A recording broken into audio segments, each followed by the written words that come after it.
जय मसी प्रिय दाजुभाइ तथा दिदीबहिनीहरू, आजको यस विशेष अध्ययनमा स्वागत छ। मसीही जीवनका दुई अत्यन्तै गहिरा, जीवित र आत्मिक स्तम्भहरू प्रार्थना र आराधनाको बारेमा आज हामी कुरा गर्नेछौँ।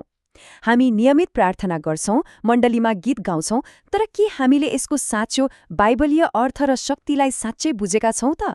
आज हामी यही विषयलाई गहिराईमा केलाउनेछौं, जसले हाम्रो आत्मिक जीवनलाई सतही हुनबाट पक्कै पनि बचाउनेछ।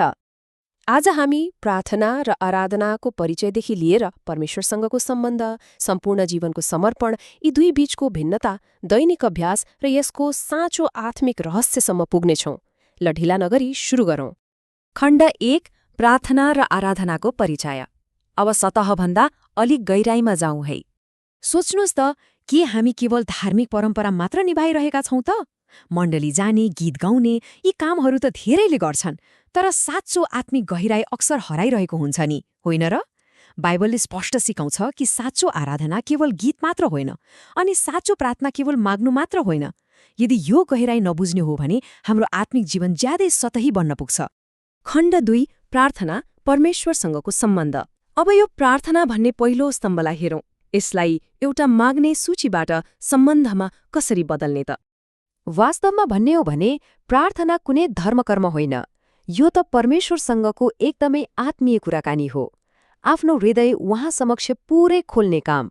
यसमा माग्ने मात्र होइन, बोल्ने, सुन्ने, धन्यवाद दिने, आफ्ना कमजोरी स्वीकार गर्ने, र सबैभन्दा महत्त्वपूर्ण कुरा, परमेश्वरको इच्छा खोज्ने कुरा पर्छन्। यो अत्यन्तै व्यक्तिगत र आत्मीय संवाद हो। कति अचम्मको कुरा छ हे। यर्मिया 33:3ले भन्छ, मलाई पुकार, म तँलाई उत्तर दिनेछु। सृष्टिकर्ता आफैले हामीलाई बोलाइरहनु भएको छ। उहाँ कतै टाढा बसेर हेरिरहनु भएको छैन। हाम्रा बोझहरू लिएर आउन उहाँले एकदम सक्रिय रूपमा निमन्त्रणा दिइरहनु भएको छ। अनि मत्ती 6:6मा येशूले भन्नुभएको कुरा याद छ? आफ्नो कोठामा जा। यसको अर्थ के होला? जसरी एउटा बच्चा आफ्नो बुवासँग नपोली नजिक हुन सक्दैन, त्यसरी नै हामी गोप्य कुराकानी नगरी परमेश्वरसँग नजिक हुन सक्दैनौं। उहाँलाई हाम्रो देखाउती भाषण होइन, हृदयको साँचो जडान चाहिएको छ नि। अब एकछिन सोचौं त, प्रार्थना बिनाको जीवन कस्तो होला?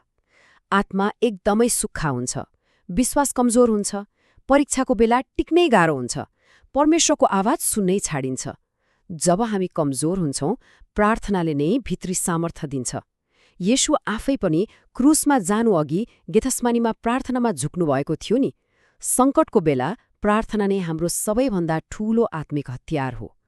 खण्ड 3, आराधना, सम्पूर्ण जीवनको समर्पण। अब यो दोस्रो स्तम्भतिर लागौं। हामीमध्ये धेरैलाई लाग्छ आराधना भनेको मण्डलीमा गाइने गीत मात्रै हो, तर बाइबलले त यो सोचाइलाई पुरै भत्काइदिन्छ।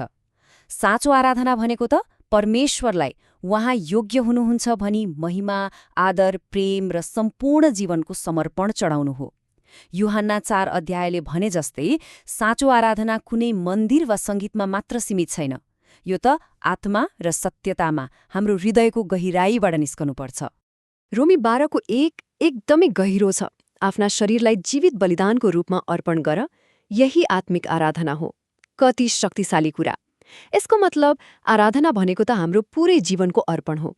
जब हामी परमेश्वरको महानता देख्छौं नि, तब हाम्रो घमण्ड आफै टुट्छ, मन नम्र हुन्छ र उहाँप्रतिको प्रेम बढ्छ। यो हाम्रो सम्पूर्ण अस्तित्वको जीवित समर्पण हो। अनि साँचो आराधना भएन भने नि मण्डलीहरू केवल औपचारिक बन्छन्। गीत गाउनु एउटा साङ्गीतिक कार्यक्रम मात्रै बन्छ। परमेश्वरको उपस्थितिको महसुस कम हुन्छ र जीवनबाट कृतज्ञता नै हराउँछ। 1 शमूएल 15:22ले स्पष्ट भन्छ, बलिदानभन्दा आज्ञाकारिता उत्तम हो। आज्ञा पालन नगरी, समर्पण नगरी गाइएका गीतहरूले हाम्रो विश्वासलाई एउटा खाली बोक्रा मात्रै बनाइदिन्छन्। खण्ड 4, प्रार्थना र आराधना बीचको भिन्नता। अब यी दुईलाई सँगै राखेर हेरौं है त, कसरी यी दुई फरक भएर पनि एक अर्कासँग जोडिएका छन्।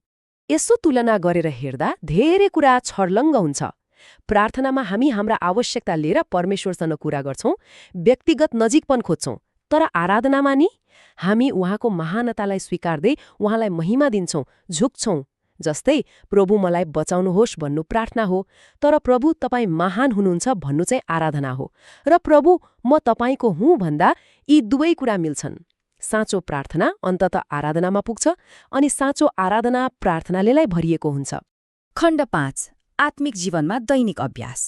अब सिद्धान्तबाट अलि पर गएर यसलाई हाम्रो दिनचर्यामा कसरी उतार्ने त भनेर हेरौं।